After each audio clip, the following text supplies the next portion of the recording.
Meditações sobre o Antigo Testamento, Êxodo, capítulo 37, versículos 17 a 29. Para maior proveito, leia na Bíblia os versículos indicados. O castiçal de ouro puro veio em seguida, com sua base de ouro batido, suas taças, seus copos e suas flores que saíam dele. Deus tem prazer em repetir com grandes detalhes toda a plenitude, o número 7, de frutas e belezas exibidas neste castiçal, uma figura de Cristo, que é insuperável em suas glórias. Mas não se esqueça de que ele era de ouro batido e abastecido por azeite. Isso está em Êxodo 27, versículo 20. Adjetivos que nos recordam o sofrimento daquele que veio como a verdadeira luz no meio das trevas e não foi recebido. Rejeitado, ele agora brilha no santuário onde os seus podem contemplá-lo pela fé. Uma peça única de ouro puro, do peso de 1 talento, cerca de 58 quilos. O castiçal mantinha a luz das 7 lâmpadas, típico de Cristo como sustentador do testemunho, a luz de Deus.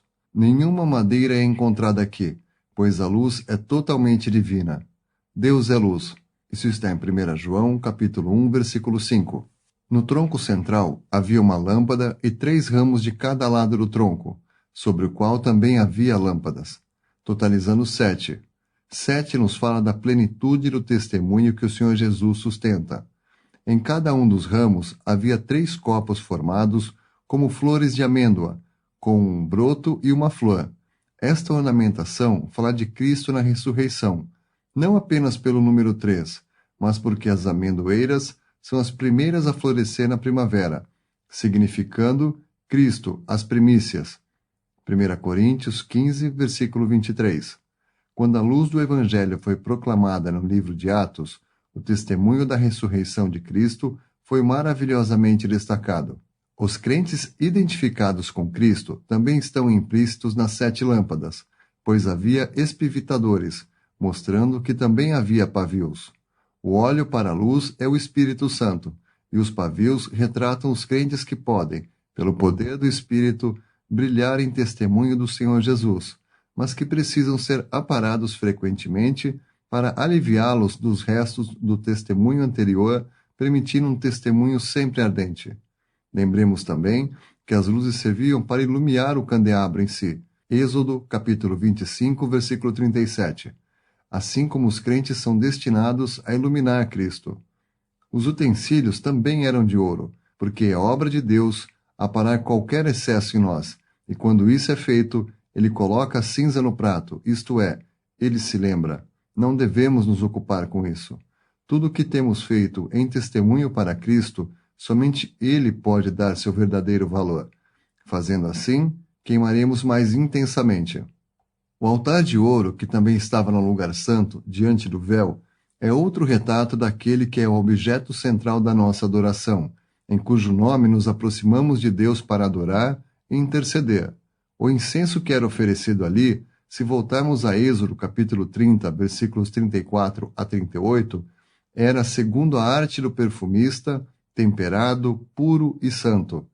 As diferentes essências que o constituíam nos falam das perfeições do Filho de Deus e do valor que elas têm para o Pai, a quem as apresentamos. O altar ficava diante do véu e era feito de madeira de acácia coberto de ouro, mostrando tanto a humanidade como a divindade de Cristo. Nenhum animal era oferecido neste altar, apenas incenso, embora o sangue da oferta pelo pecado era aspargido sobre ele no grande dia da expiação, uma vez por ano.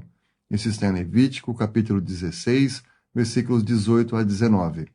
O altar do incenso fala de Cristo como sustentador do culto do seu povo. O incenso normalmente nos fala de adoração. Era de 1 côvado quadrado e 2 côvados de altura. 1 côvado fala da unidade de toda adoração. 2 do testemunho, pois a verdadeira adoração é claramente um testemunho do nosso reconhecimento da glória de Deus.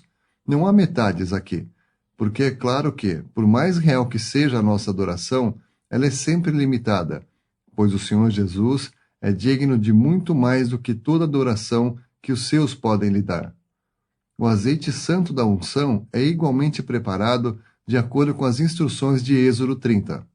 Quanto à obediência do povo, está escrito: conforme tudo que o Senhor ordenara a Moisés, assim fizeram os filhos de Israel toda a obra. Viu, pois, Moisés toda a obra, e eis que a tinham feito como o Senhor ordenara.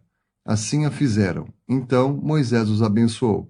Isso está em Êxodo, capítulo 39, versículos 42 a 43. O Senhor havia dado instruções detalhadas em relação a toda a obra do tabernáculo. Cada estaca, cada base, cada colchete, cada cordão estavam exatamente nos seus lugares. Não havia lugar disponível para os recursos, a razão ou o sentido comum do homem. O Senhor não delineou um plano, deixando ao homem a tarefa de o concluir, nem deixou nenhuma margem para o homem fazer, introduzindo as suas combinações. De modo nenhum. Atenta, pois, que o faças conforme o modelo que te foi mostrado no monte. Isso encontramos em Êxodo capítulo 25, versículo 40, Êxodo capítulo 26, versículo 30 e Hebreus capítulo 8, versículo 5. Este mandato não deixava lugar para as invenções humanas. Se fosse permitido ao homem fazer uma simples estaca, essa estaca estaria com toda certeza fora do lugar no parecer de Deus. Podemos ver no capítulo 32 o que o buril do homem produz. Graças a Deus, o buril não teve lugar no tabernáculo. Neste caso, eles fizeram precisamente o que lhes fora dito, nada mais, nada menos. Eis aqui uma lição proveitosa para a igreja professa. Existem muitas coisas na história de Israel que devemos procurar seriamente evitar. As suas murmurações de impaciência, os seus votos de legalismo e a sua idolatria. Porém, na sua devoção e na sua obediência, podemos imitá-los.